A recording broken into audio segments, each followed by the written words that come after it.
Ladies and gentlemen, the World Cup may have started really slow, but it is picking up. It is truly the year of the underdog. Big Steve, Big Dunk, and Mr. Hinder in the studio, GRC Football TV. Okay, let's jump straight into it. We're actually starting with England. England has played two matches, one win, one draw. I mean, historically, you can say that this was a fixture that you shouldn't expect England to win, considering the fact that they've never beaten the US. But, Dunk, I'm sure that is not an excuse for you, as you probably have a few things to say about Southgate's tactics and strategy against the US. So let's begin with you. So what, we're going historically now, are we? on the No, no, two no. We're draws going. we've had. We're going to. Oh my god! No, no. We're good. No. Well, it's actually USA have beat you twice. Well, I mean you. I mean England, and then of course the draw you had the other day. So let's start with this. Do you think Southgate bottled it? Do you think he didn't actually go for a win? 100%. I think he bottled it. Yeah, absolutely. Um, I don't know. He kind of approached it like a knockout game. Um, when this is being recorded, I've just sat and watched Spain and Germany, and that was a cracking game against two teams that actually went at each other and went for it. That's what going for it looks like. We've seen other teams go for it, like lesser teams, Saudi Arabia's, Japan's. They've gone for it, but I think England, the scoreline flattered them a bit in the first game. I think Iran showed us a bit too much respect. We just absolutely dominated possession up in the 80%. If Iran had played against us like they did against Wales, then they might have had a chance against us. Because I think against England, you have to come at us and give it a go and put them under pressure. And it seems that we lose our composure a bit when that happens. So yeah, for me, I think he totally bottled it, and I don't really like the way he's sticking with the same team. I think Sterling and Mount were absolute passengers in that match. Mount's been a passenger in that England squad for a good while now. So for me, I'm definitely hoping he makes some changes for the final game against Wales. Isn't it a testament to a good manager, though, considering the fact that the players were not looking like they were actually up for the game? Isn't it a good testament to see that? I think the outcome for that game was for England not to lose, and Southgate stuck to his boys and his tactics. Or Mr. Hinder, are you in agreement with Dunk that as well that he should have done something to actually go for a win? I mean, the funniest thing is how Dunc led in that Spain and Germany went for it. Yeah, they got a draw as well. So is not going for it and still getting a draw, does it make a difference if you go through and get a draw? Point to point, right? I think the fact that we were... Sorry, just a point there. That was Spain and Germany, two really good football teams. This was England versus the USA, who, are decent, but if you look through their team, like they're not England level. Well, I mean, but when you're in a cup competition and you've got a league at the beginning of it, it's just about, for me, getting through.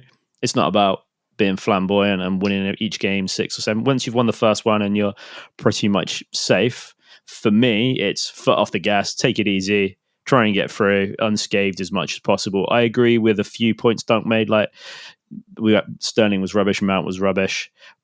Should we have played them? Should they come off earlier? Probably. I think we could be mixing it up a little bit more. If we're going to take a game and we're not going to go for it, which is I'm perfectly happy with, then we should be mixing it up and going, right, actually, let's give this guy a bit more game time. Let's mix it up and let's give this guy some game time. Keeping Harry Kane on for 90 minutes is pointless when you're not going to go for the win. That should have been changed around. Mount was damn poor. Foden, the excuse for Foden not to play was really random, that he plays wide, which makes him fifth choice for England, I believe, rather than up there taking Mount's place or playing behind. So he only seems to want to play players in the position that they're playing for their club, which is quite odd and going to be really hard to make any form of tactical changes in that team. And you just know where people are going to come in for, which is a bit of a shame when you've got some good utility players. But yeah, more rotation should have been used. Fortunately, we've got another easy game next, and maybe we'll get some rotation on that side of things. These should be easy games, right? And I believe that the USA maybe deserved to have won that, but they hadn't done enough to win. And we played really, really poor and got a point. I mean, we were really poor, but we got a point. It was the most boring game of football I think I've seen in a long, long time. Perfect nap material. The World Cup is definitely showing us that there's no such thing as easy sailing. When we looked at the games before the group stages went further, we're talking about easy sailing for certain teams. And of course, this other so called small teams have come and slapped them. Big Steve, England starting with 6-2 against Iran. Dunc, as mentioned, Iran probably gave England too much respect. England then plays the USA, gets the draw. What is your take on Foden? Because Gary Neville has been singing that Foden is the best English player at the moment by a mile. And no, Dunk, I'm not CNN this time. He said it. Everybody heard him say it. So, and Mr. Hindell just pointed out that Southgate probably said, oh, he plays wide. Do you think Gary Neville is right? Do you think Southgate also should actually try and be a bit more creative? For example, play Foden in Mount's position and give him the opportunity to create? Yeah, at the end of the day, if he can play the position, let him play there, and he's going to do. Mount's not doing a half decent job, so anyone else can play. Mount is there for legs, though. You can see how deep Harry Kane is dropping. I think isn't Mount there to push forward and do all the run that Harry Kane will But supply he's the not. ball But to? he's not breaking. He's not getting beyond the defense, and that's something Foden can do. Foden does it for Man City. He was doing it last season when they were playing false nine. He played false nine for Man City on a few occasions last season. So what you're saying is Foden should start. yeah, he's a better player and he's on form, and he can play that position. He's not say you're taking a centre back and trying to put him there. You've got a lot of other creative players that can do the job that Foden does. Grealish could do it. You know what I mean? So he's got to change it up because, as the guy said earlier, you're carrying Mount as a passenger. He's not on form. He's not playing well. He's not affecting the game. So to me, it's causing an imbalance. Harry Kane's dropping deep for Mount to go beyond him. When really and truly you want Harry Kane to stay up top. So if you're going to sacrifice that and make him come deep, you need someone to be going beyond him. Okay, so we've had this argument a lot of times on this show, but I am very convinced, and this question goes out to any of you, please, or all three of you, answer it in your own version, your own way. Having watched England for England's two matches, I am 100% convinced that Harry Kane is being asked by the manager to drop that deep. 100%. I'm also convinced that Southgate is not really bothered about Harry Kane being in the box. I think he enjoys the fact that Harry Kane drops that deep to help in the midfield. Dunk, you always, attack Southgate, talking about his strategy. When you watch that game against the US, Harry Kane was dropping to defensive midfield, picking up the ball, trying to run on players, taking it and passing the ball. As far as I'm concerned, that is the Southgate strategy. That has nothing to do with, Southgate is happy that his striker can drop that deep to supply other people.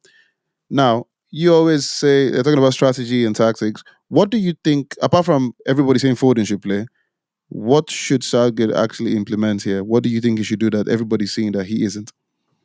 Well, I think I had a good point on the program I was watching the other day. Like, if he's going to ask Harry Kane to drop that deep, just drop Mount and play another striker.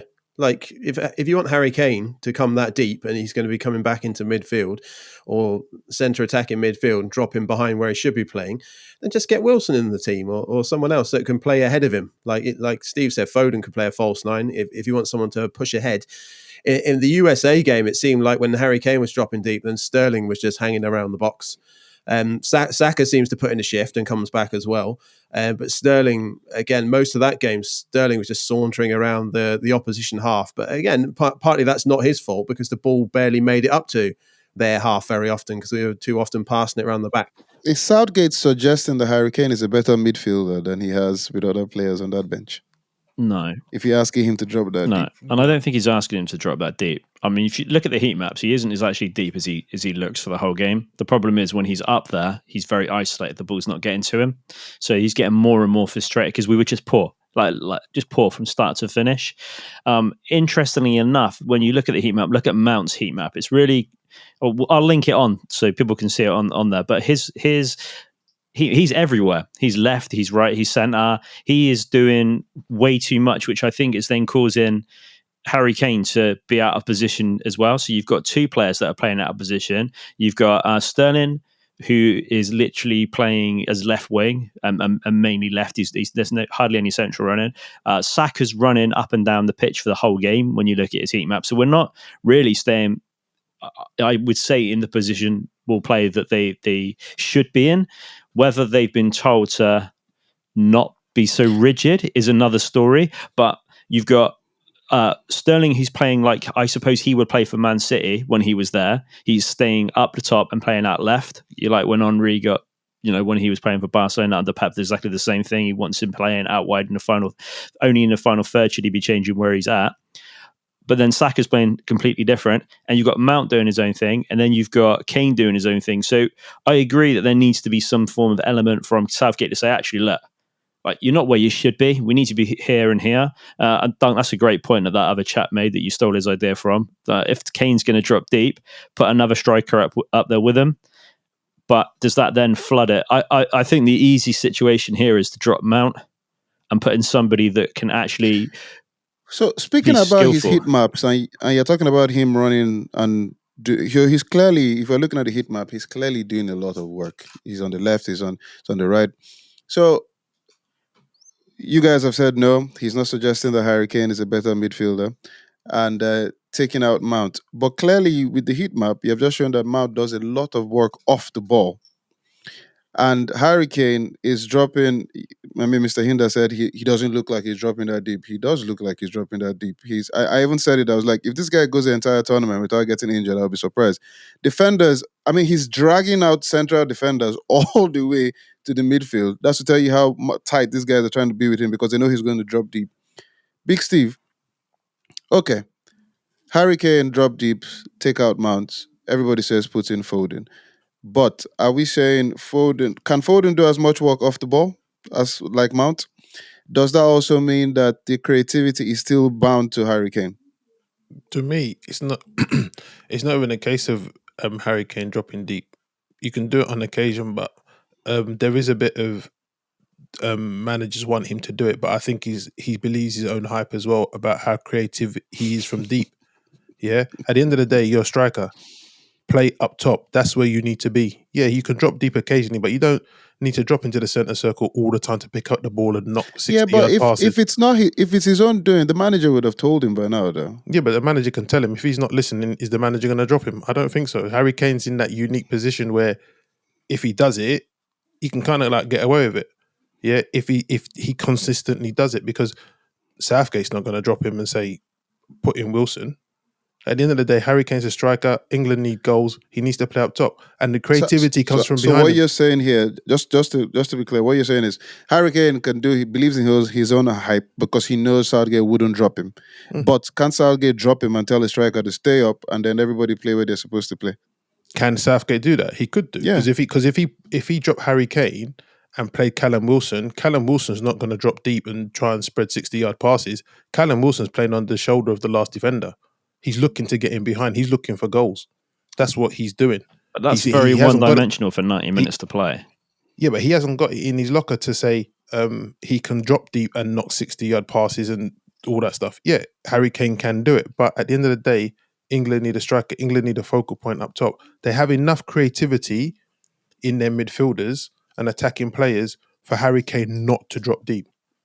Yeah, I don't have a problem with him dropping deep. I have a problem with him with everyone else not picking up where they should be picking up. If there's an instruction that Harry Kane is allowed to drop deep, or let's bring him that back, and then the two wide men come and fill the gap at the top, that's perfect as far as I'm concerned. But the issue we've got in there is the lack of creativity from start to finish in that game was dreadfully bad. We had more possession, more passes. They fouled us way more, but it was just one-dimensional and boring because there was nothing in there. Which Foden, going back to him, he has a creative spark, and you think that some of those other players do, but they don't really have the creative spark for their clubs. You look around and you go like they're all steady eddies, yeah.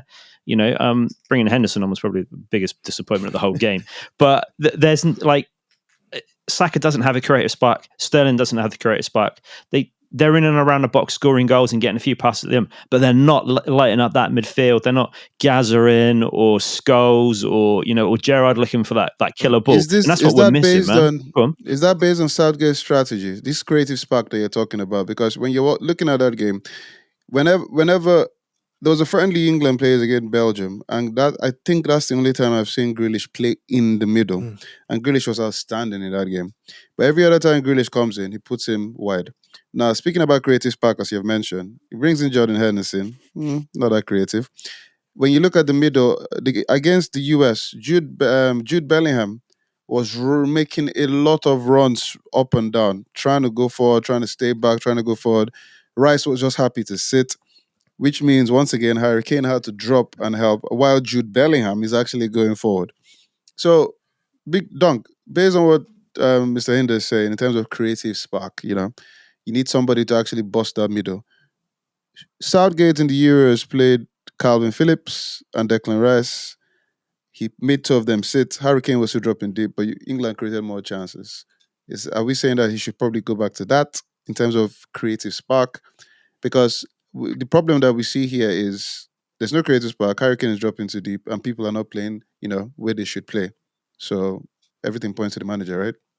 Yeah, the creativity for me, the lack of it is it's just the lack of forward looking passes. Like they're so static and predictable. Like the game started off with nearly 2 minutes of Maguire to Stones to Pickford to Maguire to Stones. Like who's coming to look for the ball? Like and when it does move forward, when it gets past the defense, maybe it's to a Rice or a Bellingham. Bellingham's good at it; he'll look forward. But my God, they're so static, like staying still, and they're not even looking for the pass forward. They just receive the ball and looking back towards their own goal, left and right. Who's there that I can pass to? Like that's the lack of creativity for me. So yeah, Neil said they need like players to someone like a Scholes that actually like can pass, and have some vision and look out for other players around the pitch. And that's the big issue for me at the minute. Like when we have build-up play, it's just so predictable and it so often ends up just going back to the defenders. In terms of predictability, Mr. Hinder, has England become too predictable, No, especially with Southgate? no, I don't think they're too predictable under Southgate. I think Kane's new role is in itself different for most people to be dealing with. Bellingham sits defensively with Rice, and their playing is almost our defensive midfielders. I think what Mount is supposed to be playing, you're either having a three in the midfield, which is why Kane's dropping back, or you've got Mount who is lacking that creative spark that we're really, really, really missing, because that's why Kane's coming deep, because he wants that ball. He's not getting it anywhere else. Like Dunc said, you're starting the game off and you're passing around left and right. And it's really not going forwards, and it's just crab football for it. It's fine when we're in the position that we're in. In the knockout stages, it's going to be different. We're going to have to get a goal or 2 goals, and ideally 2 goals and sit back, not 1 goal and sit back. But the predictability, I don't think it matters when you're England, because we can mix it up. Like Rashford, he's got pace for days, right? He can come on and attack. Maybe he could go up top instead of Wilson, right, or instead of Kane, and you play with the two. He's got way more pace than Wilson. A little bit of confidence. He seems really high on confidence at the moment in that England team, which is nice. And they look like they're playing with smiles on their faces. I know it was a boring game of football, but they didn't ever look like they were going to lose it. Like the USA could have played for 4.5 weeks. No, they did. I don't. They did. I don't like think. I didn't ever think that they ever looked like they were going to lose the game at all. USA had chances, and I still think we're going to see, like you just talked about the crab football around the back. I think we're going to see a goal conceded by England where they're playing that stupid nonsense, and we get dispossessed, and someone gets a goal. Let's not hope when it's not Harry Maguire Wales, is playing as well as he played. He played really Good well. question. I like the fact that good statement. I like the fact that you mentioned. So when you look at the England defense, usually, especially with 2 goals considered against Iran, a lot of people talk about, there's a mistake in there. But from the 2 games, Pickford, the backline, Harry Maguire, John Stones, Trippier's looked really good. Sure, the defense line seems like they look really good. Now, what the issue is, the people in front of them, where are these holes coming from? The defense line looks good. Now, Steve, when you're looking at the question I asked about predictability and what will possibly happen if moving forward. So let's move to the Wales game. Clearly, Dunc and Mr. Hinder was so happy that Kiefer Moore's side, Wales side, lost to Iran. Probably spent the entire 90 minutes talking on the WhatsApp group. I actually wondered if they were watching the game. They were just waiting for Iran to score. So now it's a local derby, England versus Wales. I mean, England is pretty, unless they lose by 5 goals to 0 or 4 goals, they've qualified. This game has everything: local derby, bragging rights. Do you think, in terms of switching it up, in terms of strategy, who has to? Obviously, Wales has to do more. But in terms of proving a point of strategy, where do you think the loss of that game is for England and for Wales? For Wales to the loss of the game. So is it It's going to lose it in midfield? Is it a case of it's gonna be some it's defender? gonna be on how hard Wales work. If they keep the work rate high, because they're not gonna have more possession than England. Yeah, so they need to keep the work rate high, keep the pressure on. I think they need to start with Kiefer Moore, because in fact you nullify Harry Maguire at both ends of the Nullify pitch him how? because he's dominant in the air. Yes, So is Harry Maguire. yeah, exactly. So the game against USA, it was too easy for Maguire in the air. Every corner, I think it was 9 or 10 corners, he put his head to it. But with Kiefer Moore, you actually nullify him. You realise Wales haven't scored a goal on open play, right? Yeah, I know. That's fine. Just making sure. I know. It wasn't a dig at Wales at all. The thing is with Bell, you've got the X factor. What Gareth Bell can do if he gets himself up for it, he has the ability When? to. 10 years ago, man. Nah, sorry. Gareth Bale and Ramsey are two dead players in that Wales team. They would be much better without them. John Hartson all over Gareth Bale like he just signed up to his OnlyFans account for the first game was disgusting. Like he was some kind of heroes. What a pen. Did you just say Wales would do better without Bale in the team right now? I mean, they're not playing well at all in any way, shape, or form. Did you watch the Iran game, JJ? They did nothing. Nothing. Less than I know that's one game though, but this is a local derby. Yeah, this is different. I'm not saying that Gareth Bell is going to come and run the game for 90 minutes. What I'm saying is he does have it in his locker to do one outstanding thing in the game and grab a goal. He can do that, like 12-yard pen. So if they keep it tight, he can do it. Mate, I am literally about as worried as that game about them to even play.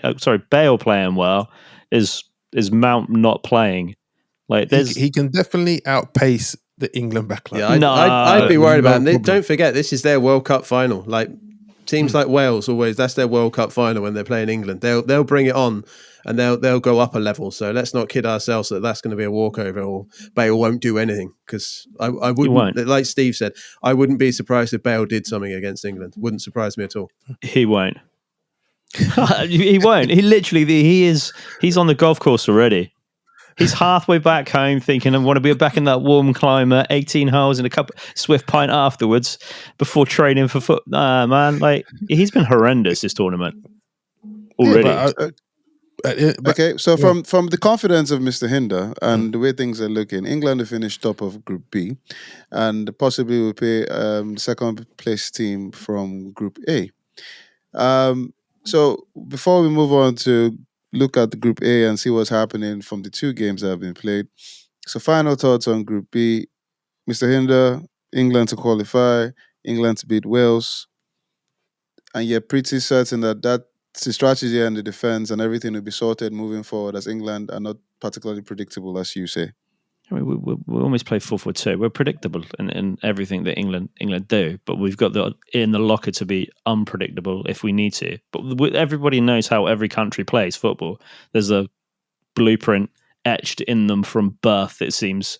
Even the new Spain team try and play like the old team. France are still playing the same way as they've always played. In Germany, is still playing the way they played. In Brazil, still looking sexy as heck. But it's going to be easy. I've got no doubt about that Wales game just being an absolute bore fest of a game. Maybe it'll be dirty and there'll be a couple of red cards for Wales. Sorry, but that's literally like it's going to be a horrendous watch. If we win the group though, I wouldn't be backing us against Ecuador.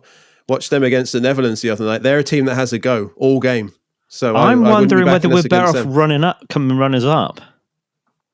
Because don't we, if we win, we get like the run out, and then after that, if we get through, we play France. Yeah, if it all goes like as you would predict, it would be like that. Yeah. That's what. Okay.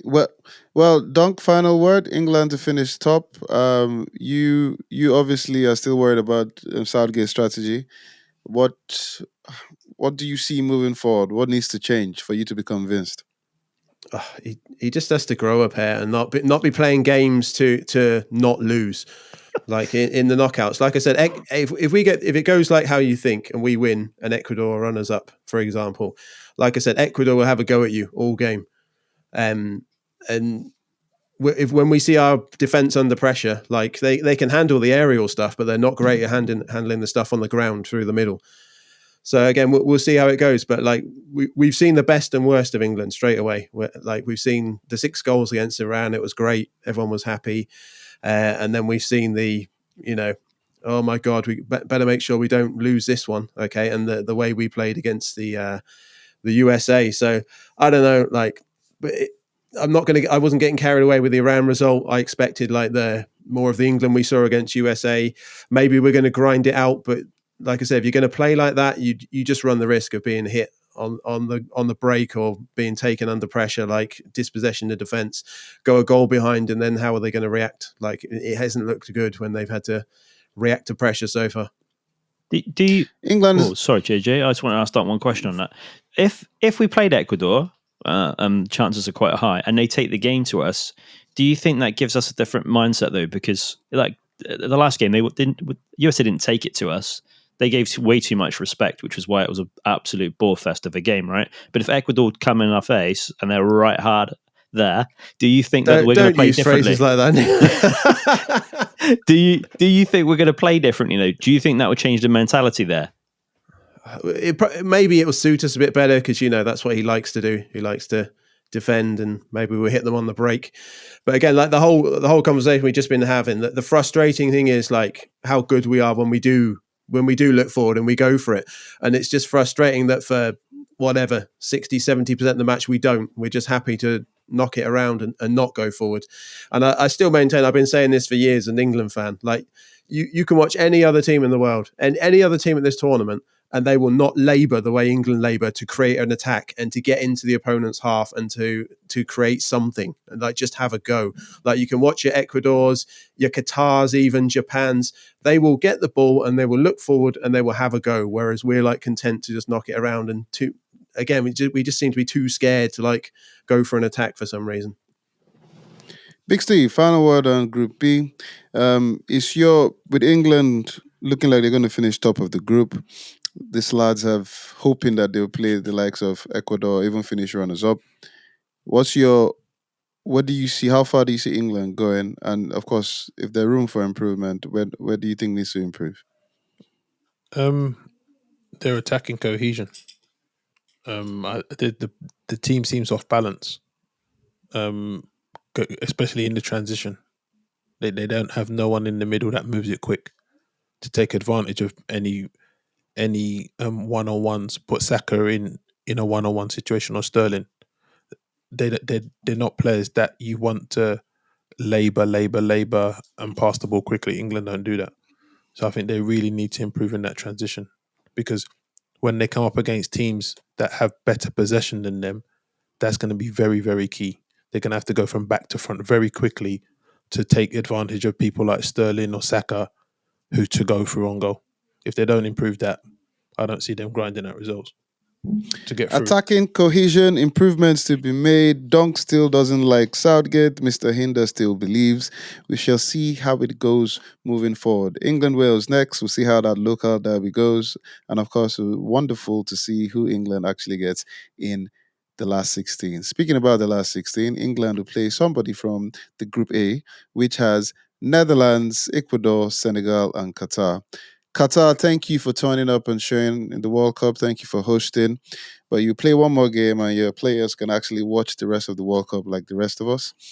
And when you're looking at that group, so between Netherlands, Ecuador, and Senegal, we'll start with you, Dunc. You've already mentioned how Ecuador, they keep having to go, they keep going. Mr. Hinder said Enner Valencia wasn't going to score any more goals, but he did score the 1-1 draw with Netherlands. So, Big Dunk, looking at those three, anybody can qualify. I mean, it's almost a foregone conclusion that Netherlands will definitely beat Qatar. Now, Ecuador, Senegal. Who's your money on, and who do you think will actually qualify? I think my money's on Ecuador. Like having watched that Netherlands Ecuador game, like they were down early on, Ecuador, and then they just went at Netherlands like all game, didn't stop, kept going. They got their goal, and they made Netherlands look quite ordinary, to be honest, in that game. You wouldn't have complained having watched it if Ecuador had gone on and scored a winner in that second half. Senegal are decent. Obviously, they just had to get past Qatar there in their last game. So 3-1, did the job, got some goals, get a bit of confidence up. But for me, I can see Ecuador taking that winner-takes-all game at the end. They're looking my best bet for my money. Mr. Hinder, since you're so, positive and hopeful for England, who would you rather England plays between Ecuador and Senegal? Probably Ecuador. Senegal looked decent. I think if anyone can go 1-0 down and try and make a game of it, I think that's the easiest thing to do. When you've got nothing to lose. No, I genuinely believe in this style of football. When you go 1-0 and you've got nothing to lose, you have to go for it, right? I mean, Neuer was up front at one point for Germany in their defeat. It's when you go in the front that's when you find it harder, and you're really going to you're going to find teams. Duncan's face it. When you're going to find teams in a different way, and will Ecuador take the game to Senegal? What will happen in that particular game? Because that's going to be a very there's tense affairs in this style now, because it means so much. When you're looking like your World Cup's over and you've got everything to play, you push out and you go for it. Or if you've only got 10 minutes, it's a different mindset. And I think it's quite interesting. Netherlands were poor. This they didn't look good at all. And I don't think they've I said that before the tournament. They haven't looked great. But Senegal to go through. I think Netherlands and Senegal from that group. Qatar, Netherlands and Senegal. Right. So we had this conversation, Big Steve. We talked about how Netherlands look really good defensively. Mr. Hinder pointed out that attacking wise they don't look the best. Have they convinced you that yes, they did draw against Ecuador, but do you think they can still go far in this tournament the way things are looking, Big Steve? No, I don't think they'll go as far as I originally thought. I think they lack the cutting edge up front still. I'm not convinced about them going forward. And defensively, I expected them to be a bit better. For who they have there, Van Dijk, Ake, I expected them to be better. But they just don't. They just seem like something's missing. Or is this testament to how good Ecuador was, as Dunc has mentioned, going after them and trying? Ecuador were really good, and as Neil says, their backs up against the wall, so they had to come out and do something. Hopefully, they play like that for the whole game against Senegal. But yeah, I just think that Netherlands seem to be lacking something. Don't know. It's a really interesting World Cup, considering the fact that the underdogs, or at least the so-called lower teams, are stepping up and beating the teams that everybody expects to win. But with the Netherlands, Ecuador, Senegal group, apart from Qatar, that nobody really expected much, I think it's a very good balance. Initially, we thought Netherlands would run away with it, but Ecuador showed some grit. So we all see that Netherlands will beat Qatar. There's no shock. Or could they be a shock? Who knows? Who knows? Could it be a shock? But you guys are pretty confident that Mr. Hinder said Netherlands, Senegal for him, right? And Dunc is probably thinking Netherlands, Ecuador. And Big Steve, who are you going for? I don't have a clue. I'm sitting on the fence. No, you can't say African that. goalie of the century, and you're not backing him. He doesn't have to score the goals. Yeah, remember that Ecuador can take a draw from that last game as well and still go through. Yeah, I'm gonna go with Ecuador. Is that not a dangerous mindset for them to be in? And as Mr. Hinder has pointed out, it's one of the easiest things for Senegal to do, to go for it. So hey, They're out anyway. They're out, right? If they don't win, Who's Senegal? yeah, they've got to just go for it. They're the underdogs in that one. It's a less stressful place for them to be. Where Ecuador could be 0-0, and the last 10 minutes of that game, that ball's being punted forward. Everyone's up there. It's very tense. Yeah, you can hit them on the counter, not a problem. And there's a bit of pace in that Ecuador team, but I'm not saying it's a better position to be in, but it's definitely probably less stressful thinking we've just got to win. And the other team are like, we could get a draw. Do we sit back on 1-0? They won't be thinking that. That's only weak managers like Southgate that think like that. Winners win games, yeah? Oh, good. So, well, Group A, we shall see what happens when they play. Netherlands and Big Steve is sitting on the fence. Chicken. No, I But said Ecuador. I let's said just- Ecuador. Oh, Ecuador. All right. You All kick me off good. the fence. Okay, kick you off the fence. I like it. Going to Group C, though, and this was definitely the first big shock, the slap in the face of the mighty Argentina. When Saudi Arabia, all of them having Rolls Royces now, beating Argentina 2-1 in the opening game. Argentina defeat Mexico. Now, when we look at that game, though, and everybody, saying Argentina had to step up, Mr. Hinder, does that still convince you that Argentina can go very far in this tournament? I mean, they're hit and miss, though. No one's looked. I mean, I think France, for me, so far, have got the best out of all the teams.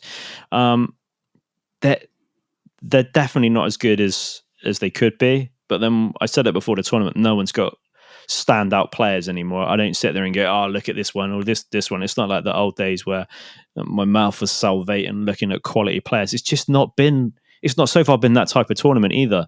Yeah, the quarters maybe. I don't think they're going to win it. They haven't got the quality to win it at the moment from top to bottom in that team, unfortunately. The question now, in terms of quality and the way they have been playing, yes, they did win Mexico. Dunc, do you think the way Poland has been playing, Poland did kind of, Saudi Arabia played well against Poland. I guess they were a bit unlucky, they missed the penalty. Lewandowski scoring his first World Cup goal, and that was his 77th for Poland. So in this group, not one person has actually looked very convincing. I think it's just been a case of grinding out things and making sure you're in the loop. Argentina plays Poland next. Saudi Arabia plays Mexico. Who's your money on, and how's it looking for who actually qualifies from this group? Yeah, so I think Argentina were good value for their win the other night. Finished the game off well. Put Mexico to bed. I would disagree with Neil. I think I can see them possible semi-finalists, maybe finalists. Like they were on a huge unbeaten run. The Saudi Arabia defeat is a good kick up the backside at a tournament. Like if that doesn't do for them in the group, then that's it's a positive thing that will get them in gear and focus for the later stages of the tournament if they go through. So I'm definitely backing Argentina to be taking this group. Poland weren't particularly impressive against Mexico, weren't particularly impressive against Saudi Arabia. Saudi Arabia did not take their chances, missed a penalty. That could have been a much tougher game for Poland than it was. They got their second goal on the break at the end. So Poland for me not massively convincing. Saudi Arabia, Mexico is the last game. So, Saudi Arabia have a chance. If they go for it and can take the win, they've still got a chance. Because Mexico haven't shown they're a particularly good side. Obviously they're decent, but so maybe Saudi Arabia can pull a shock off in that one. I think we might see Argentina take down Poland, I would say. My money would be on. And go on, I'll go for a shock there with Saudi Arabia taking down Mexico and putting Poland out. Big Steve, what everybody wants to know is, if Saudi Arabia beats Mexico in the qualifier, what do you think they'll get them this time? They had Rolls Royces the first time. Buy them a few countries, mate. What do you think they'll get this time? An island each, mate. So, Mr. Hinder did mention about tired legs of Argentina. We were talking about how Messi is the main man. They have the Abala on the bench. They have the Maria. They have a good defense.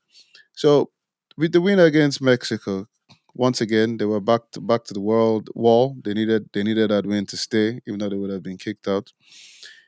With the way the World Cup is going, what is, because you can see the so-called smaller teams stepping up their game. So is it a case of these teams have matched up or stepped up their level to the so-called big teams, or this is just one of them situations where you snooze, you lose? And is Argentina looking like, okay, this tired leg is actually coming, your time is coming to an end?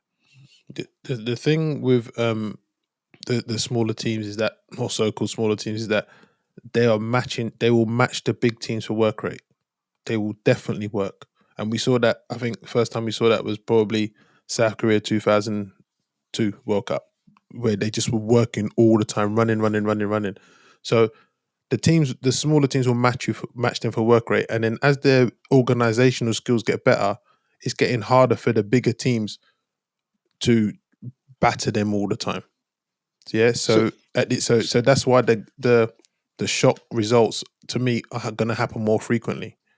You look at teams like Saudi Arabia; they're willing to go for it, but they're still organized at the back. So you still have, as a bigger team, if you're not matching them for work rate, then allowing your quality to show through, the game's going to be close. But work rate is one thing, though. You could be very. We did mention how the Asian teams definitely work rate. They will give that to you. But obviously, this is also testament to their managers' strategy, tactics, moving forward, playing really well. Argentina, I would say, and the question goes to all three of you: is Argentina still relying on individual talent more than team effort? Yeah, there's still it's not solely relying on it, but for how far Argentina go in this competition is down to how well Messi plays and how he affects the game going forward. You It's not agree with gonna. that, Dunk? Yeah, I agree with that sentiment that's a big factor. Yeah, that if Messi plays well, they're going to go forward. If not, they're going to might be carrying him slightly. But again, after watching the Mexico game, I thought they played well as a team. So I think they've still got a chance. Even if you take Messi out of that team, they've still got some very good players in. Mr. Hinder, you pointed out the tired legs. So do you agree with Big Steve? How well Argentina does is how well Messi plays. No, it's not fundamentally on Messi. I mean, his goal was quality. He's got that about him. I said before that the tournament started, he needs to be playing whether he wants to on that pitch. You just let him run around and dictate with whatever he wants. The other goal was sensational. It's not his rate and his stock has gone right up after that. It was a lovely finish. But the rest of the team don't look that great. There's an element of we're good and we should be walking over these teams, when in reality they're coming on a world stage of teams that have really got nothing to lose. And again, it's a good position to be in. I think Alvarez didn't have when he wasn't great. It doesn't have the depth of yesteryear. And Messi, They do have some young players, though. Is there a chance of just giving some of these young players a you chance? don't give them a chance at the World Cup. I don't know where we give them a chance and then they get to the World Cup. They've played games and then they're in the World Cup. That's what, 5 or 6 friendlies or a few qualifiers. They need to be in and around the team. Not, here you are, here's the World Cup, go and play, because it's a hard thing to do. I know we're going to talk about some of the other teams as well, so I don't want to say too much. But if you look at like the Germans as well, struggling hard because it's the same kind of thing as what Argentina. They feel that they should be better and steamrolling teams, and then it comes up to it. It's a lot harder than it really is against these other teams that are really up for. It's a cup final for everybody. You think of like when a team goes down from the Prem and it's a big team, that's a cup final for everyone to play them. And when a team goes down from the Championship to League One, it's a cup final for them. It's it's a bigger ground. It's bigger than what they're used to. It's everything else. So it's easy to get up for. It's harder for these other teams to get up for the smaller games. But I don't think Argentina are anywhere near as good as Steve thinks they are. Unfortunately, Well, we shall. And see. isn't Messi going to MLS? That's the rumors. He's going to the MLS at the end, and then Ronaldo off to PSG. Well, that's a nice swap. But we shall see what happens, CNN Neil, and see if that actually happens. But Argentina and this group, Dunc is thinking of a shock. Saudi Arabia actually beating Mexico in qualifying. Big Steve thinks Argentina can go far. Neil goes Argentina. And who are you going? What for the second? Oh man, do you know what? I really would love the Saudis just to Saudi Arabia just to nudge it through, right? The crowd are behind them there, and it's nice. Saudi Arabia for me. Argentina beat Poland. Saudi Arabia beat Mexico. Well, we shall see. We shall see. Saudis, if you do get more than a Rolls Royce, please endorse us here on JRC. It's got to be watches, TV. Right? Next. No, how can you go from a Rolls Royce to you can a watch? get some very, very expensive watches. Well, there you go. That's true. Now, moving on to Group D, and we can possibly say the most convincing team in the World Cup, France qualifying, being the first team to qualify for the last 16. Now, it's a very simple question. But before I ask the question, obviously you have Australia, Denmark, Tunisia. Denmark not looking like themselves. Australia winning a World Cup game for after a very long time. But is France looking amazing, Dunc, or is Kylian Mbappe looking amazing? I mean, they're looking good. They've been giving it a go in their matches. Have some nice attacking movements. But if you look at what happened in the Denmark game, possession was actually fairly equal. Like France had way more shots on goal, but Denmark were in there for possession. And there's no way like they should have been conceding the goals to Denmark going 1-1 if you look at the stats of the game. So there's a bit of vulnerability there. But they do look good. Like they do look like a team that you'd back to go to the later stage of the competition. And Mbappe's showed up. Yeah, he's turned it on. He's missed some sitters as well, though. There's a couple of like first timers in the box that he's planked over the bar, one in each game. But yeah, he's 3 goals now. So yeah, he's turned up. So he's going to be having a good World Cup. He's going to be up for it. They just have a good team. Like they've got a good team all around France. So they're definitely someone I'm backing to go deep into the competition. Before I move on to the other guys, Mr. Hinder strongly pointed out that France did not need Benzema for this World Cup. He would have been good to have, good for us to watch, but they didn't need him. The commentators in that game mentioned the fact that even with the way France is looking, how good they're looking, they possibly have 4 people that should be in the starting lineup: Pogba, Kante, Benzema, and who I can't remember who the last person was. The defender. The defender. So, are you of that sentiment? Do you think France needs Benzema, or do you think this team they have now, looking so convincing, can go all the way to win this? I think they could go all the way without Benzema. Yeah. Again, like the type of player that Benzema is, maybe it works better with someone like Giroud linking up with Mbappe.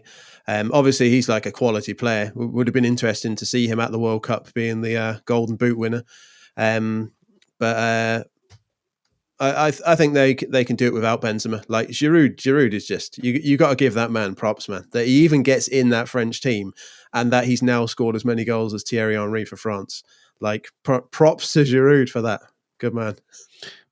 Props to Giroud. Mr. Hinder, you did point out that Giroud should have a good World Cup. He has matched the Thierry Henry's goal scoring record.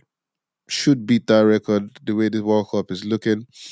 If you must point out any weaknesses for France, what would that be? Because everybody just knows that they play really well. Their defense line is really good. Hugo Lloris is looking good. Pass the ball to Mbappe. The what's it called? The Danish defender that played right back. Lord God, that guy is probably still on the hospital bed right now. What Mbappe was doing to him. But what weaknesses would you point out from the French team the way they're The looking? goalie, Lloris, for me, liability, man. That was one of them. I just felt like, what are you doing? You should have got that. Yeah, France are great from the kit down. The kit's lovely. It's just a real nice shade of blue, that kit.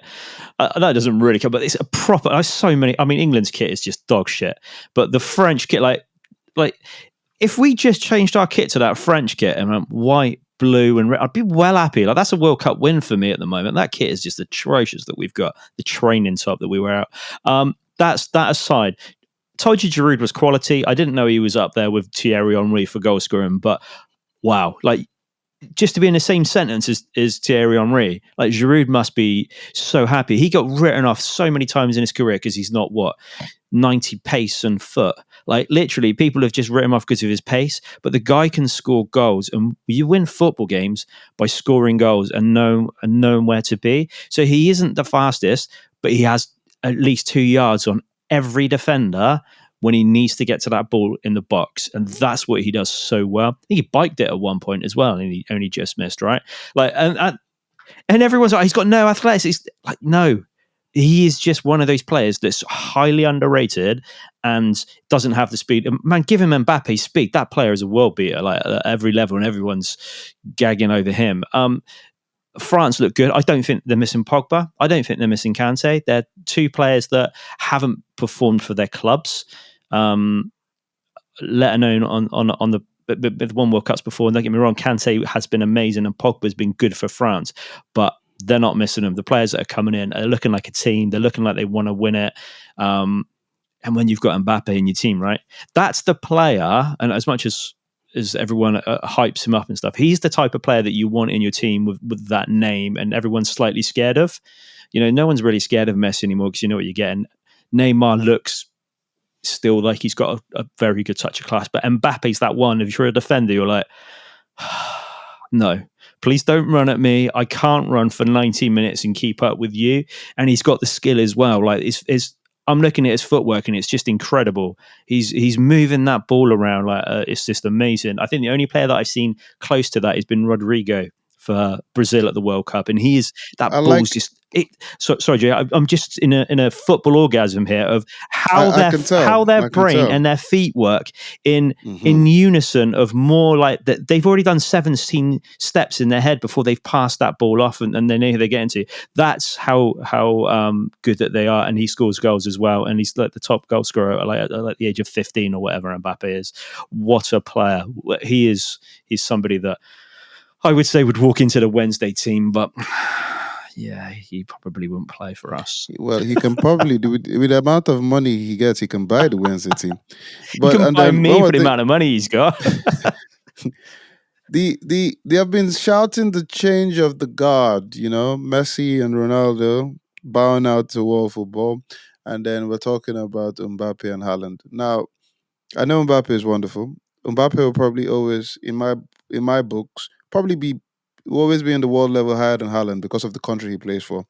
Backup talent to probably qualify more than Norway will. But a player that everybody seems to be forgetting for France is Dembele. Dembele is actually looking very good. Yes, I mean he was almost leaving Barcelona. Xavi kept him, but he's looking really good. Big Steve. I mean, I know the World Cup is still on. France is looking good. Do you think Dembele, to kind of push himself to that level, should leave Barcelona and probably come to the Premier League? I don't know if he necessarily needs to leave Barcelona if he's getting game time. His problem's been injury. But he could get game time somewhere else. No, he can get game time so long as he's playing. The quality he has will shine through, and he'll get better, and he will get the exposure he needs.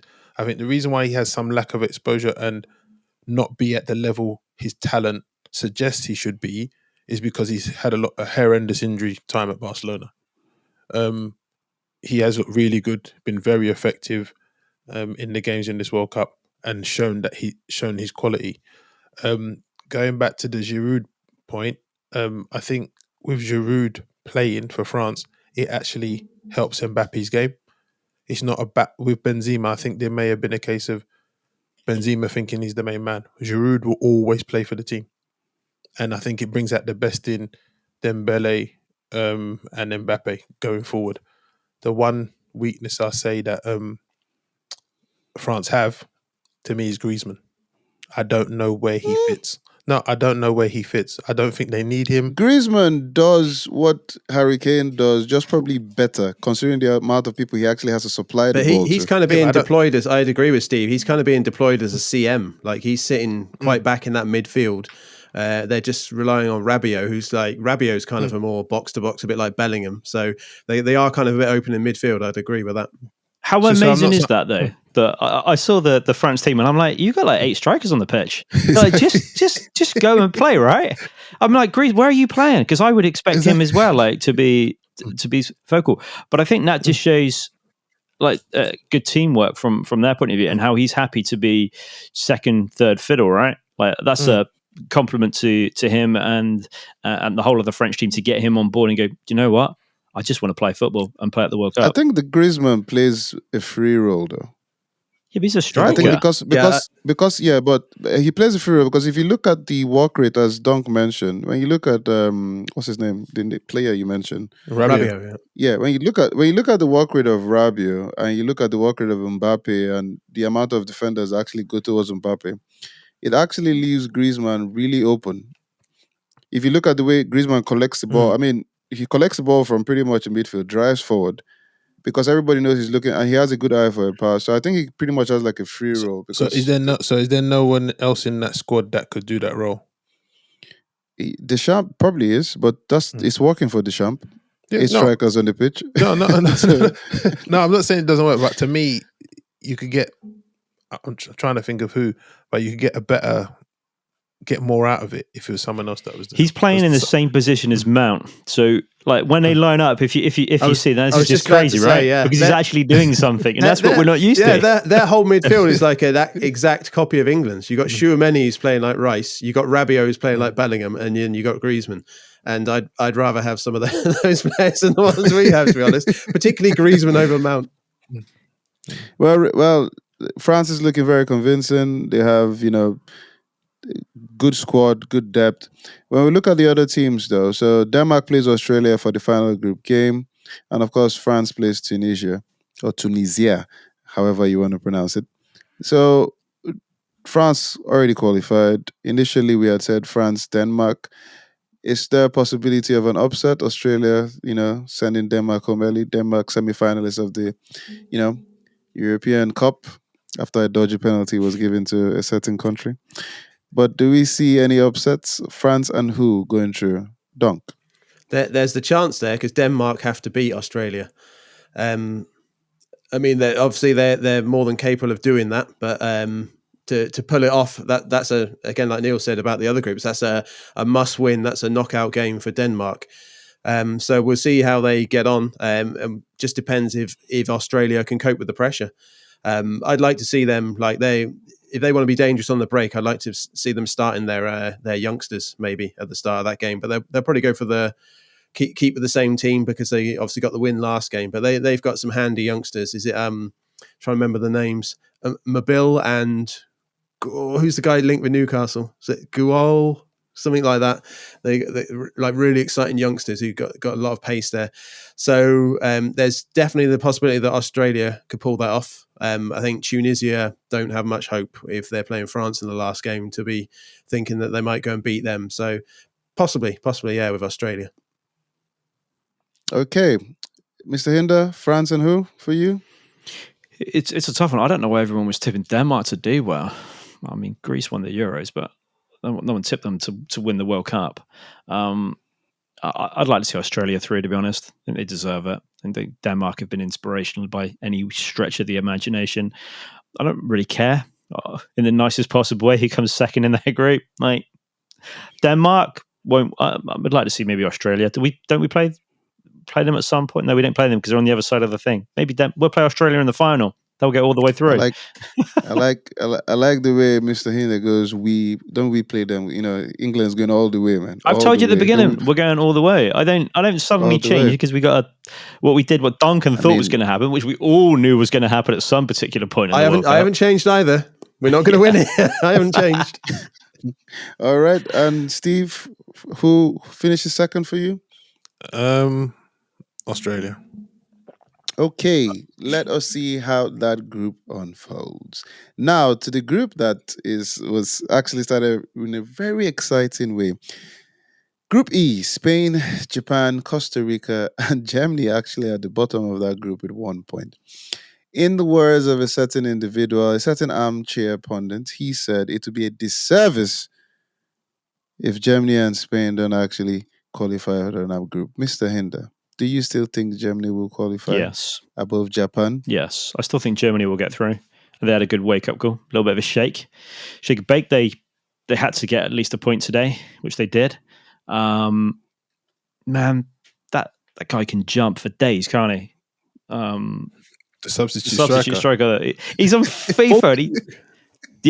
And he does it on FIFA. I'm like, no, he can't do that in real life. He does it, Musiala tipped him before the World Cup. Their standout player for them.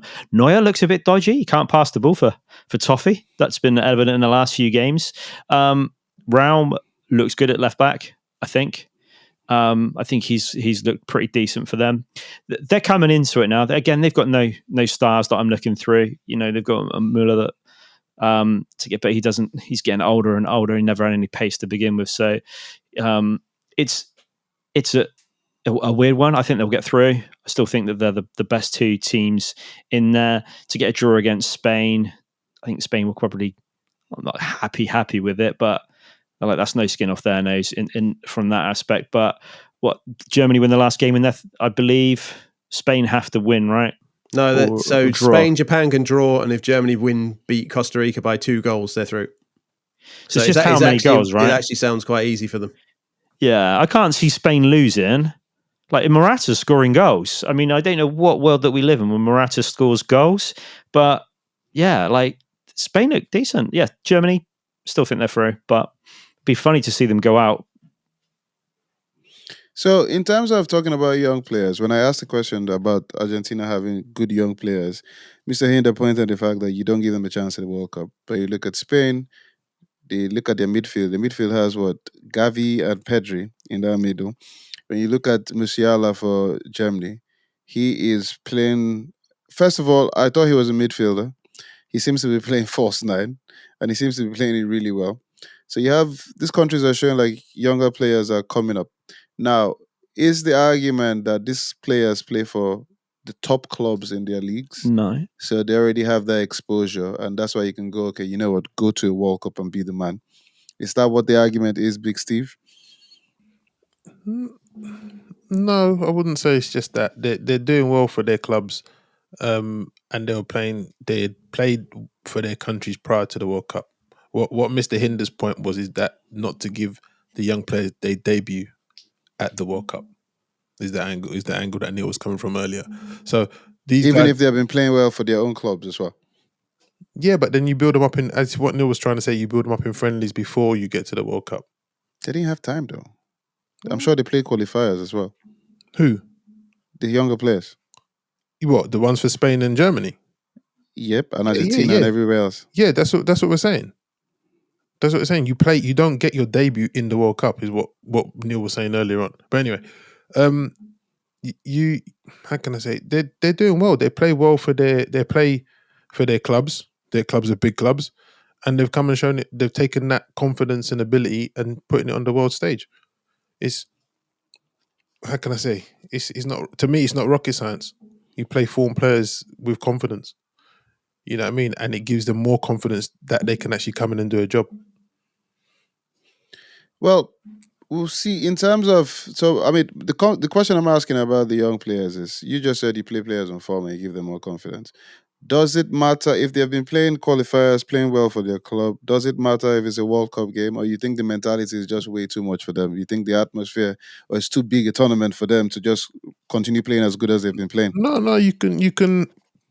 I don't think it's too big, because at the end of the day, it depends on how you're bringing them in. If you're bringing them in as the one to come and carry the team, then that's a lot of pressure, and only very, very few are going to be able to do that.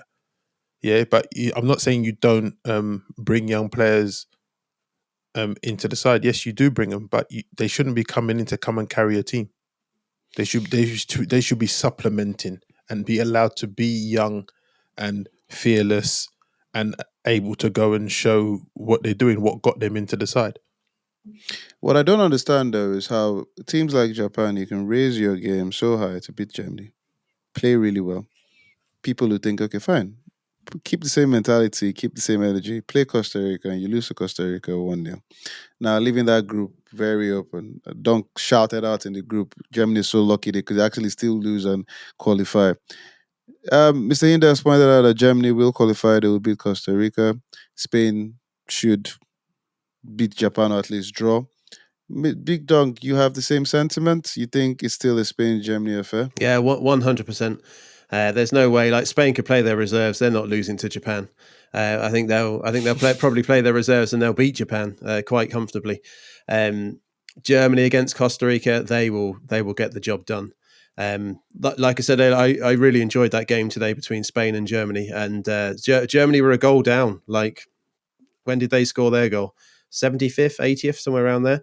So, like, that's There were two substitutes coming in to score from pretty much their first 3 or 4 touches. Morata scoring the first goal, and I can't remember the name of the other striker, but he almost tore the net Let's with just that call him shot. the big number 9.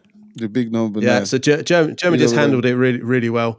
They broke up the Spain midfield. They stopped them playing. Goretzka and Kimmich in there were pretty good all throughout the game, really bossing it around.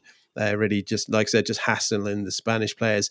But again, like it was a really good game, even if that had finished 0-0. Like both teams, really nice build-up play, really good team press, which we don't see from England. Like it was just nice to watch. It was a good game where both teams were playing really well, kind of like nullifying each other. And then, like we said, Spain scored. So for Germany to get back into it was a bit big for them. But I'd have still backed them to qualify even if they'd lost that game, because I think they're going to handily enough take down Costa Rica. So yeah, Spain top and Germany still going through. I disagree with Neil. Like if it's someone like Wales, I don't mind them going out, but like Germany's a powerhouse. I want to see them in the knockout stages of the World Cup. I want to see the big games. I want to see them taking on, like they're going to come runners up in their group, so they're going to play a group winner. That's a game I want to watch. Some group winner having to try and get past Germany in the last 16. I'm 100% behind you. I want them in it. There's this weird thing of wanting Germany, but I want us to knock them out, right? I don't want to see them out unless we've done it. Otherwise, I was rooting for them today. We did. Like, why am I rooting for Germany? We can't knock them out at every tournament now. We can and we will. After Australia have beat them, right? One thing I do find so surprising is that Germany don't have a striker. They did. They brought him on. No, but he's like they've always had, I understand what you mean. Over the years, they've always had a focal point, like a striker that is going to be there that everybody knows, oh, wow, you give this guy a sniff, he'll kill you. But they're playing this false nine thing with Muller and Musiala, and they don't actually have, unless they don't actually have somebody out there, like a number 9. They're missing Timo Werner. Are they? No, he's injured. No, he would have been in. They're not missing him.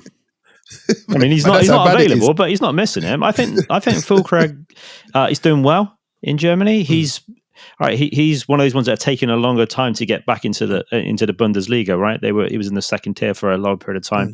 He's 29, but he can score goals, and I think that's the most important thing. But they're not going to drop Müller for him. It's too risky to do that. I could see them starting him against Costa Rica. See, that's the problem. I think they should actually start him and bring Müller on as a sub.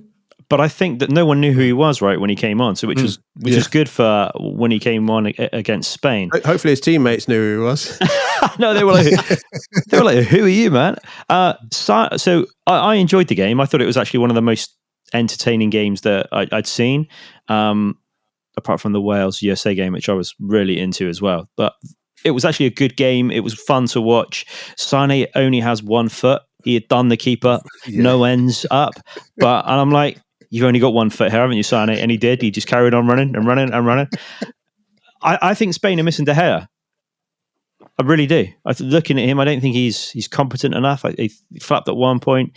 Yeah, I think they're missing De Gea. I think that might come to bite them in the arse at some particular point. And Steve, thank you for correcting JJ on my reason of not betting players at the World Cup and betting them in. And Gavi and Pedri have 14 and 15 caps, so that's 2 in this before that. So they've already got over 10 caps each before the World Cup had started. So I think they're sufficiently quality enough. But 18, man, we don't have that anymore. Do we have the stats for the younger players in Argentina? I can have a look for you. Bear with me while we Please do that. do. You carry on the We show. don't have that in England. We do. And to be fair to Southgate, like he's blooded in Foden and Saka. They all got their debuts like 2 years ago. Yep. He is the manager that's given most England players caps and experiences. What I did there, Dunc, was just feed you something so you could praise Southgate, right? Well, ladies and gentlemen, this is a moment of truth, a moment of love. Dunc actually said something nice about Southgate, and long may it continue. Neil, you found the stats yet? Yeah, I got some stats. So none of the players in the Argentina squad are anywhere near as youthful as Spain. There are a couple of guys with a very few caps. You've got Enzo Fernandez. He's only got 5 caps, including the one the other day. And Thiago Almada, he's got 1 cap, and he's 20. They're both 21, though. So I'm not saying that they're old. They're not old by a long shot, but we're not talking of like real big use. And I'm not sure Thiago Almada will feature that often, to be honest. And I think Enzo Fernandez got called up due to injuries as well. So, but he was a goal scorer and a cracking goal. It was a great. I'm not going to lie. There was a fantastic goal. Well, there you go, ladies and gentlemen. Stats. Neil Stats Hinder. I like it. Moving on to Group F. Croatia, Morocco, Belgium, Canada. So Morocco slapped Belgium up, which was another shock upset to everybody else, apart from Mr. Hinder, because he did call it. He did say that Belgium did look like they have tired legs. Belgium were lucky against Canada. They managed to get through Batshuayi, who wasn't particularly the best player on the pitch. And they gave, I like when they gave the Kevin De Bruyne the man of the match, and he was like, "Why are you giving this to me?" Like, really, there were other people that were better. Canada, I think, were unlucky, but they seem to be going home early. So, Croatia, Morocco. Croatia also has tired legs. So, what is Croatia doing that Belgium isn't, Mr. Hinder? They got more points. Not losing. Clearly. So What are they that's a doing? bonus. Not how. I told you, Belgium just don't have the players that we thought they had. Lukaku, I don't know if he's injured or just lazy do. or rested. Who? I mean, they have the players. You say they don't have the players. They don't have the thought they players. They don't have the quality. No, they don't. They don't. They've got De Bruyne, and that's it. Lukaku's injured. Yeah, he did come on, though, didn't he, in the last game for the last Yeah. 10 minutes? Batshuayi has an amazing goal scoring record. 27 in like 49. That's pretty damn impressive, regardless, considering he barely gets any football wherever he's playing at. So kudos to him for that. But the centre of the park, up under the De Bruyne, like Witzel's getting old. Vertonghen's still, oh man, he's got no legs in him at all. Courtois doesn't seem as confident, maybe, in that Belgium team as he does when he's playing in La Liga. So I think that maybe emanates from the back. The De Bruyne thing was funny as funny gets. Why the hell have you given me this? What did I do all game? Like there was a joke in itself, but it's Kevin De Bruyne, right? He deserves it off the back of the rest of it. Yeah, Belgium weren't good today either. Belgium v Morocco, I thought they were substandard. They would have got absolutely annihilated against Canada if they had any end product. Like Canada had no end product. They were like a bunch of 5-year-olds at a party. They were just like everywhere, like boom, boom, boom, boom, boom, boom. And then I don't think I've ever seen people so enthusiastic and so happy and sprinting to everything, but had no end product at all in that game, which was really, really sad because I thought they were really fun to watch and energetic. Go on. I think where the issue came was when Alfonso Davies missed the penalty. I think if he had managed to score that, maybe they would have given them Dunc's word more momentum for them to actually go on and probably beat Belgium. But Belgium are still in this though, so they can still, if they win their next game, and their next game happens to be against Croatia, which would be very, very enticing to see how that actually looks. You asked the question on the difference between Belgium and Croatia. Croatia let the ball do the work. They pass the ball effectively. They know that they're older, so they make the ball do the work. Belgium are still trying to play a running game where their players like Hazard and De Bruyne are picking up the ball and trying to dribble past players. So their legs will show in a game more. They need to make the ball do the work. So I think it was, what tournament was it that 2006 World Cup, where everybody was complaining about the age of the French team, and that team actually got to the final. And of course, it's very memorable for a very wonderful headbutt from a great player. But when people are talking about these old legs, maybe sometimes this team needs an ignition, something to just rise to the occasion. Do you think Belgium can find that in this case, Big Dunk? Because they still have the quality in the players. They are not particularly that old. It's just that it's a team that people have gotten so used to seeing because over the years they've been playing together. They're not that old as a squad. So could they find it in themselves to beat Croatia and still qualify and go far? They've got a chance, but is that happening for me? No. I mean, we've looked at this tournament and you see teams have a bad game. Like England's last game was bad. Argentina, Germany had bad games and they lost at the start. Belgium have had 2 bad games. Like they were completely fortunate to like win against Canada. They were being absolutely overrun and they got that goal on the break. I think this is just a case of this squad has had its day. Like quite a few of that squad, Witzel, Carrasco, so someone else as well. They've been to China to play and they've come back into other leagues. Mertens is in the Turkish league this year. Batshuayi was on loan in the Turkish league last year. Like it's not a quality team. You've got De Bruyne and you've got Courtois, who are quality. They're going to have to give Lukaku in that last game to have a chance because he can get goals. But at the minute, they've been absolutely woeful, like from what I've seen. Yeah, Well- and Hazard is their captain. Yeah, he is. Yeah, but he hasn't played well since he left Chelsea. It's ridiculous. They must have better leaders than somebody that's been subpar for that long. It's such a long time now that he hasn't performed for. It's ridiculous. We worry about like Kane getting dropped for running deeper, but Hazard's a liability. Sorry, Duncan. And I was going to say another thing on that match, like that goal, that free kick was absolutely schoolboy. And Roberto Martinez was saying, no, it wasn't a tactical error, that there was no one on the near post. But like a free kick out wide and it goes in at the near post, like that's absolute schoolboy stuff. So are we saying Big Steve? So Croatia, Morocco, the way the table looks now, that's how it's going to go. You don't see Belgium coming back and actually beating Croatia and going through. No, I think Belgium will sneak. I think they will sneak in. They will go through. Ooh, so you think they'll beat Croatia? Nicely, we shall see. Big Dunc and Mr. Hinder don't think so, but it'll be interesting to see how that group actually ends up. Now, one thing before we move forward, though, you mentioned about playing Lukaku to give him a chance.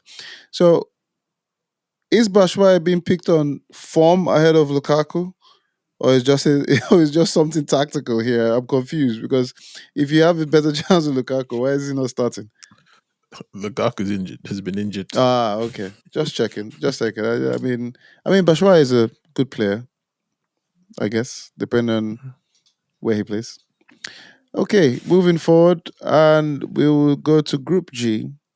And Group G, Brazil, Switzerland, Cameroon, Serbia. Brazil and Switzerland both winning their only games they have played. Neymar, though, getting injured and is possibly out till if Brazil gets to the semi-final area. He has that ankle. That ankle was massively swollen. But before we start talking about Richarlison and how good he had looked in that first game against Serbia, which happens is a very strong team. Rafinha made a statement saying how in Argentina they worship Messi, in France they worship Mbappe, and I can't remember the other country he mentioned that there's a player they worship, but the Brazilians don't seem to worship Neymar. Is that true? And I'll start with Dunk. Do you think the Brazilians attack him because of his rolling on the floor and they don't give him as much props as maybe other countries would give certain their star players? And does that affect him? I was going to say, I'm not too sure. I don't hang out with large groups of Brazilian football You supporters, don't? but he's had times in his career where he's been portrayed as a prima donna. Obviously, he's been. Is this his third World Cup now? Someone have to. Yes, he is. Yeah. Check the stats for me. I could see like how maybe some of the love has been lost through the prima donna status and not achieving success at the previous World Cups. I'm sure it wouldn't take much to win them back over if they won a nice little World Cup here. I mean, he's a fantastic footballer, but there's a side to his game where it's not justified at this tournament, but in previous tournaments, what was that? Was it the last World Cup where he did the 5 rolls on the floor after getting tackled? But like he was treated pretty badly in that first game and fouled. But yeah, there has been that side of the game that has obviously affected his reputation somewhat. So hopefully he can regain some of that if he features back in the later stage of the tournament, because the Brazil game, I really enjoyed that. Like they took a little while to get going against Serbia, but once they got going, there was the Brazil flair and it was really good to watch. Mr. Hinder, you think they can do it without Neymar? Yeah, I mean, I've never been a massive fan of Neymar. I think he going to PSG early on in his career was detrimental to my opinion of him. Well, he won't give two hoots, really. I don't think there's many people that will. But it's he was in his prime, and he goes to PSG to win Uber Eats League rather than trying to compete at a top level. He went there because he didn't want to be in the shadow of Messi. That worked well. He's in the shadow of Mbappe and Messi now. He's a great player. He's not going to be one of their folklore players because he doesn't maybe have the the connection with the fans, and bearing in mind he went to PSG for ridiculous amounts of money, that alienates people instantaneously from them, because they want their players playing at the big clubs, and you want to see your big players and your best players playing, especially now, playing on the biggest stage that they can possibly play on. And 36 games a year with, like, against who? Don't get me wrong, it's competitive enough at the second, third, fourth, fifth, and sixth in the league, but at the top, it's just a Mickey Mouse league, unfortunately. And he's gone out there, and that's alienated people from the love of him. He's a great football player, but he's very selfish, and he's not like the old days. I mean, Rivaldo, when he got hit with that ball in the face, which was never in the face, and Dunc, they was players that actually had something with the fans, though. They gave back an element. I feel Neymar's just a big show pony, way better than. He's a great player, but he will never go down as a world-class player because of where he's played football. And I think that's only detriment to himself. But I was bigging him up earlier for his skills, and he does look amazing, don't get me wrong. But will they miss him? Well, they'll probably just fill him with another one. Like Rodrigo, as I said, looked amazing when he came on. That ball at his feet is superb as well. So I think the problem with Neymar is that he portrays that he believes that he's bigger than the Brazilian team, and that's something that they've never ever had. No matter who you are, Pele, Ronaldinho, Ronaldo, they're always second to Brazil, the national team. They'll play for the team. When Neymar's on the pitch, it's more about, it comes across sometimes like it's about him. And to be honest, I think they may actually do better as a team unit without him, because they do have a lot of talent. Well, that group is still. I mean, everybody pretty much thinks Brazil should, scale through. Their next game is against.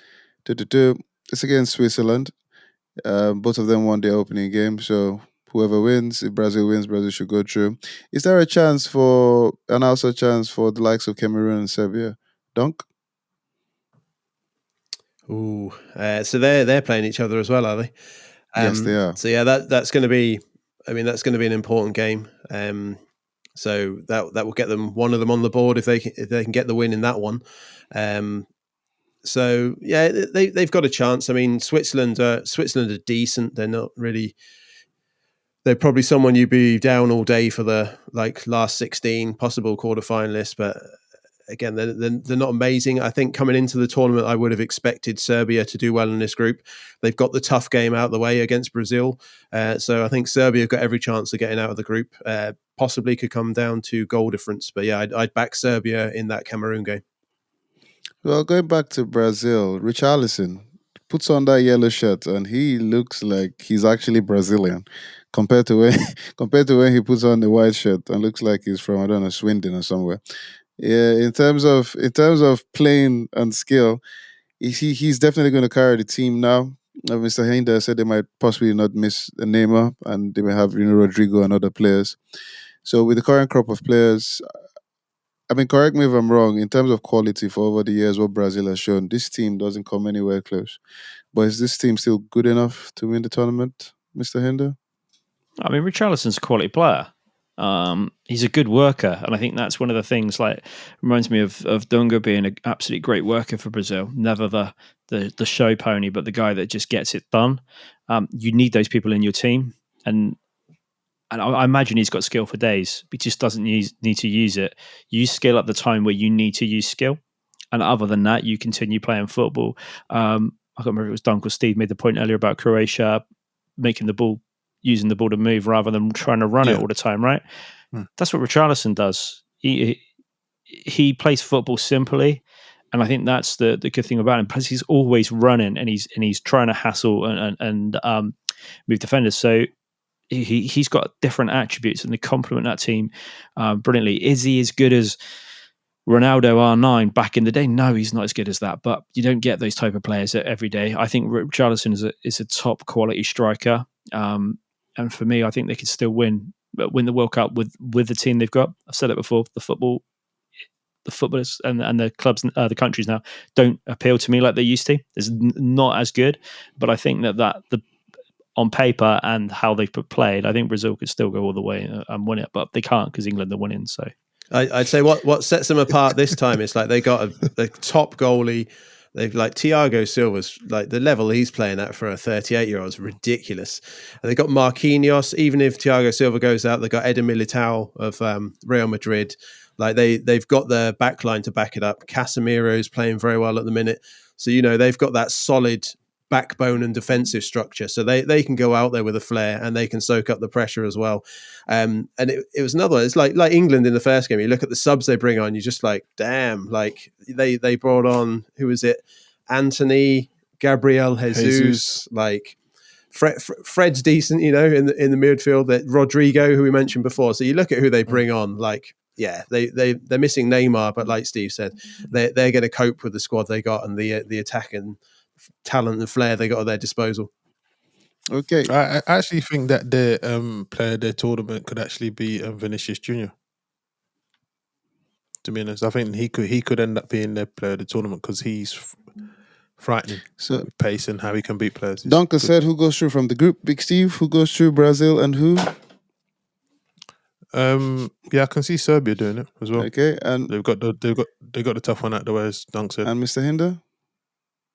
I mean, anyone could go through, really, couldn't they, at the moment? Serbia, Switzerland played well, to be fair to them. So let's give it to Switzerland. Why not? Why not let them through? Xhaka's on fire. No, we want Xhaka to come back. Eggs on fire. We shall see what happens in Group G. And finally, ladies and gentlemen, Group H: Portugal, South Korea, Uruguay, Ghana. So it was a very good game against Portugal. Ghana, it was very close, 3-2. The Portuguese actually won. Ronaldo, first player to score in 5 World Cups. Once again, adding another record to his resume. And Portugal is looking, there was the mention of look like they have a very good balanced team. The game against Ghana was a bit, was difficult. And of course, South Korea grew to Uruguay. And now Uruguay plays Portugal next, and Ghana plays South Korea. Dunc, how's that group looking? Who are you tipping to go through? Yeah, this one's still wide open. I just get my little beef with Ronaldo out the way first. Like, I can't believe they didn't go to VAR for that penalty. And the BBC website was quoting, I don't know who it was, someone from FIFA, that actually said Ronaldo was genius in the way he won that penalty. Yeah. Well, when you're competing against the intellect of people who are working VAR, I don't think you need to be a genius because they couldn't work it out. Just on that as well, I'll just give a quick mention. I'm really happy with like the stand of the refereeing in the tournament. Like, there's been multiple occasions where players go down and hold, clutching their faces, whatever, and they've just been told to get back up and play on. Yeah, it's great to see. Like, even when they go down, they like pick the ball up with their hands. The ref's like, no, get on with it. But yeah, VAR is another matter. Anyway, sorry to digress from there. So Portugal, Uruguay, that's a big tester. That's a better test for Portugal. Although, Ghana could have got something out of that game without that penalty decision. So yeah, there's a lot riding on that one. South Korea. The South Korea-Uruguay game, I mean, it was okay. There was nothing too much going on attacking-wise. Maybe both of them were playing it safe at the start of the tournament. So it's tough to say. You probably say Portugal are in a good position there and could probably hold on to a qualifying spot. The other one, I'd back Uruguay over South Korea. I think I'd go for them. Okay. Big Steve, in terms of the way Portugal is looking, and of course VAR mentioned, and maybe you never know how that game would have finished. Uruguay, though, they're not the team that they used to be before in terms of the sweet attacking. I mean, when they were at their peak with the Suarez and Cavani, and could just play magical football. So when you look at this group now, is there a chance for South Korea? Is South Korea as stock Asian teams in terms of high energy? But is there a possibility that Ghana could still? Do you see Ghana still coming out of this? I'm going for Portugal and Ghana to go through. Because the penalty decision, they could have avoided that.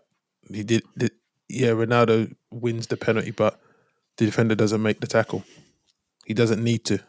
And then the last minute when he got the goal off the goalkeeper, then slipped. Could easily have been a draw. So I think I saw enough in the game for Ghana to actually do something, and they owe Uruguay. So I think they'll turn over Uruguay in the last game. But remember when it comes to, it's funny how teams always raise their game depending on who they're playing, but they never keep it that same level. So based on what, apart from the fact that they owe Uruguay, Mr. Hinder, who are you going to for this group? It's a tough one. I think Ghana were desperately lucky and unlucky at the same time. Not to get that last one, and he just got a bit excited and fell over. He must have been kicking himself that night and probably didn't sleep well. They gave a good account. I didn't think they were, to me, ever going to win. There's a few players in that Portuguese team that didn't perform at all. Ronaldo didn't have a great game. He got his penalty, and fair play to him. 5 World Cups scoring, and that's a monumental feat for anyone. But I probably would still say Uruguay and Portugal will go through from that one regardless. I don't think Ghana will be up for necessarily the other games. Ayew scored as well. I couldn't believe he actually got the goal. I mean, he hasn't really scored for his club. He is, when you want to understand playing for your country, what playing for your country means. Anytime he puts on the Black Stars shirt, the man is passionate. Obviously, comes from a football legend. And his dad and his brother plays in the Premier League, and I'm surprised that he actually still, nobody from the Premier League actually has gone to take him from Swansea, because he might not give you a lot of goals, but he is the passion, the hard work, the drive. So anytime he plays for Black Stars, I always expect that passion. If everybody else could be or play like him for Black Stars, they probably would have beat Portugal. And But I think just a quick mention on Uruguay, because we're doing them down as an old team. Like they do have Nunes, like they've got Bentancur and Valverde in midfield, Araujo, the Barcelona defender. So they've got some better, like, younger players coming through. So if the manager gives them a chance, he started Suarez, did he, against South Korea? He did, didn't he? Yeah. So I don't know if he's going to give him another chance or maybe go with their pace and energy of Nunes. So we'll see how that goes. But they've got some good, like, exciting younger players in their squad. Ayew plays in Qatar now, doesn't he? He plays for Al Sadd rather than. Oh, his last Swansea, yeah. Yeah, I didn't even Nice. know who his dad was until I've just had a little look. I wasn't aware of that. Yeah, he plays for them. So local boy. Wonder where else where he scored. His daddy's a legend. Daddy's a legend. Yeah. Well, ladies and gentlemen, there you have it. We have gone from Group A to Group H, looking at each group and seeing what could possibly happen. Mr. Hinder is still believing, still has the faith that it's actually going to come home this time. Big Steve, as always, does the political way of not actually saying who he thinks is going to win, sits on the fence and just tells us, who's actually going to go through the groups. And we had a pivotal moment, ladies and gentlemen. Dunc actually said something positive about Southgate, which tells you Mr. Hinder might be right. This might be the year. But we shall find out. Till then, ladies and gentlemen, we shall continue to give you good coverage of the World Cup, and all our content can be found on our website, grctv.co.uk, and of course at JRC Football TV on all our socials. Till then, ladies and gentlemen, it's goodbye from Big Steve. See you later. Keep the hope, keep the faith, like Mr. Hinder. Take it easy, guys. And of course, when in doubt, just blame the manager, like Dunc. Till then, ladies and gentlemen. If it's Southgate, I will. Thanks for watching. Till then, more things, more times.